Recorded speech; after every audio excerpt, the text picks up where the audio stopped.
নারীরা দিন শেষে একা। এই কথাটার সাথে অনেকেই অমত বা ভিন্ন মত প্রকাশ করতে পারেন, কিন্তু আমি যখন কাজ করছি এবং নারীদের প্রেক্ষাপটে বিভিন্ন জায়গা থেকে যখন নারীদেরকে সম্পর্কে, ক্যারিয়ারে, সমাজে একজন শিক্ষিত নারীর অবস্থান দেখছি, সেই জায়গাটা থেকে আমার এই উপলব্ধি এসেছে যে একজন শিক্ষিত নারী দিন শেষে তার কাছে প্রতিশ্রুতির কারণে, তার অবস্থানের কারণে একা। একজন নারী ছোটবেলা থেকে যখন পড়াশোনা করছেন, তার স্কিল বা ট্যালেন্টের কারণে বিভিন্ন জায়গায় অ্যাপ্রিসিয়েটেড হচ্ছেন, তখন তার কাছে মনে হচ্ছে যে ওকে ফাইন, আমি তো এই জিনিসগুলো পারি, জানি, এবং আমি এই জিনিসগুলো করবো আরো।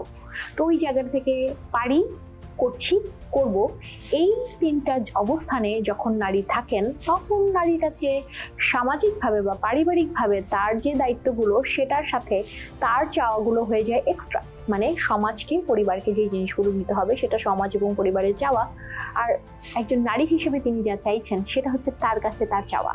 তো এই চাওয়াটা পরিবার একসেপ্ট করছে, সমাজ একসেপ্ট করছে, এটাই তো অনেক বেশি। তো সেক্ষেত্রে নারী তার নিজের জন্য যা করছে সেইটা তো নারীর রেসপন্সিবিলিটি, এটা তো পরিবার বা সমাজের রেসপন্সিবিলিটি কিভাবে হবে?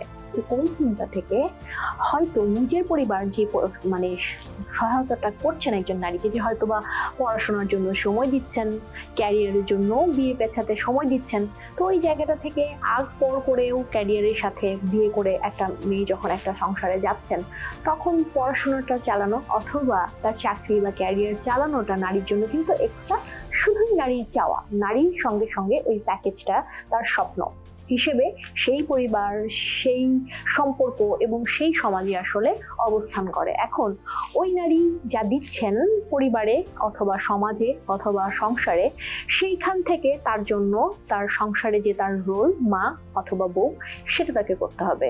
এই জায়গাটাতে যখনই একজন নারী কোনো একটা জায়গায় থাকেন, সেই বাকি মানুষগুলো কিন্তু তাকে বলে যে ও সুবিধা নিতে যাচ্ছে। তো সেক্ষেত্রে একজন নারী যখন স্বপ্নটা বড় করে দেখে ফেলেন, তখন নিজেই নিজের কাছে প্রতিজ্ঞাবদ্ধ হয়ে ইন্ডিপেন্ডেন্সি ডেভেলপ করতে থাকে, যে না, আমি যেহেতু এটা চাই, তাহলে আমাকে পড়াশোনাটা নিজের মতো করে ভালো করতে হবে, জবে গেলে আমাকে ভালো পারফর্ম করতে হবে, সেটাও তার নিজস্বই চিন্তা, নিজস্ব পার্সোনালিটি, নিজস্ব স্বপ্ন। তো ওটাও কিন্তু তিনি নিজেই তৈরি করছেন। তো এই জায়গাটাতে যদি তিনি দাম্পত্যে সময় দিয়ে দেন অথবা না দেন, ওই জায়গাটাতে অ্যাডজাস্ট করার জন্য হয় তিনি সম্পর্ক থেকে পিছিয়ে যান অথবা তিনি ক্যারিয়ার থেকে পিছিয়ে যান।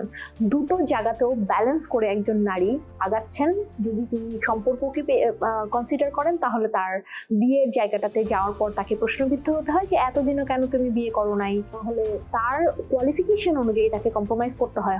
হতে পারে তিনি যখন রেডি হন বিয়ের জন্য এবং তখন তার যে ক্যারিয়ার হয় তার সাথে ব্যালেন্স করে একজন পাত্রকে তার কম্প্রোমাইজ করতে হয়, অথবা তিনি যদি বিয়ে করে ফেলেন আগে, তাহলে তার যে স্বপ্ন, তার যে স্কিলগুলো ছিল, সেই জায়গাটা থেকেও সেগুলো তৈরি করার জন্য প্রতিপদে বাধা। কারণ হতে পারে তার সন্তান হয়ে গেছে, তাহলে এখন পরীক্ষা দিতে পারবে না বা জবে কন্টিনিউ করতে পারবে না। এই কারণে অনেক ক্ষেত্রেই বলেন যে নারীরা আসলে ক্যারিয়ার করেন না, করেন জব। পড়াশোনা করলে দেখা যায় যে একটা সার্টিফিকেশন তিনি কমপ্লিট করেছে, কিন্তু পড়ার জন্য যে আদার্স ম্যাটেরিয়ালস বা স্কিল, পারফরমেন্স বা পড়ার জন্য যে একটা হলিস্টিক একটা এডুকেশনাল একটা নলেজের প্যাকেজ, সেটাও অনেক সময় অনেক নারী আয়ত্ত করতে পারেন না। তো সেক্ষেত্রে একজন নারী তারপরও নিজেকে যতটুকু গুছিয়ে ফেলেন, সম্পর্কের কাছে যখন আসেন, তার কাছে যেই এক্সপেকটেশনগুলো তৈরি হয়ে যায়, ততদিনে তার পজিশনও একটা করে নিলেন। তখন দেখা যায় পরিবারের যে চাওয়াগুলো, সেটাও থাকে পরিবার তার চাওয়া। তার মানে 24 ঘন্টার মাঝখানে তার সময় তার নিজের প্রতি টেক কেয়ার এবং তার সবকিছু আস্তে আস্তে কমতে থাকে। তো সেক্ষেত্রে একজন নারী যখন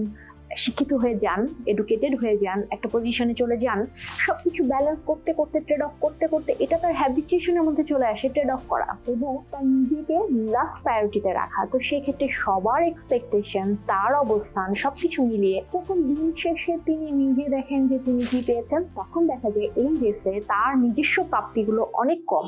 হতে পারে প্রাপ্তির জায়গায় সফলতা আছে, আনন্দ নেই, আনন্দ আছে, সফলতা নেই। তো সেক্ষেত্রে দিন শেষে একজন শিক্ষিত নারী একা। আপনার কাছে কি মনে হয় বলুন তো? আমি হুরায়রা শিশি, কাজ করছি সম্পর্ক এবং বিয়ে নিয়ে। কাজের এক্সপিরিয়েন্স থেকে আমার কন্টেন্ট গুলো তৈরি করা। ভালো লাগলে লাইক, কমেন্ট, শেয়ার করে স্প্রেড করবেন বন্ধু মহলে। আর রেগুলার আমার কন্টেন্ট পেতে চাইলে ইউটিউব হুরায়রা শিশি চ্যানেল সাবস্ক্রাইব করে নিলে টাইমলি আমার কন্টেন্ট গুলো পেয়ে যাবেন।